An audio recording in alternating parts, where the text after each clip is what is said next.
ja taaskord kõige kiirem äge, need ägedate punnis on kõige ägedam äge. Ja selle mehe nimeks Ilmar Lill.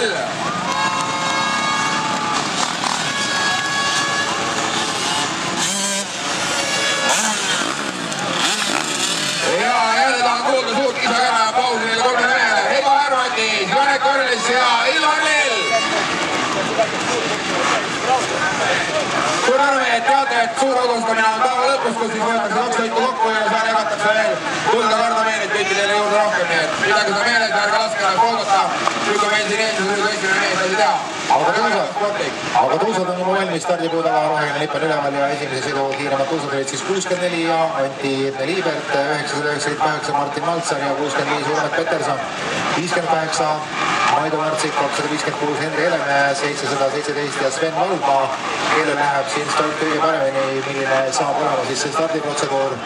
Sellele saame siin kohe selguse ja kohe siis stardipuuga kukkuma saab. Üks mees kahjuks on stardipuuga ja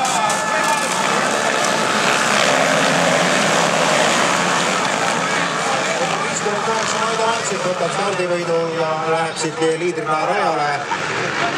Näidake meeldus sõidu Sven Valdmaa. Alustas väga teravalt. Mõtles, et sõidab kohe siis.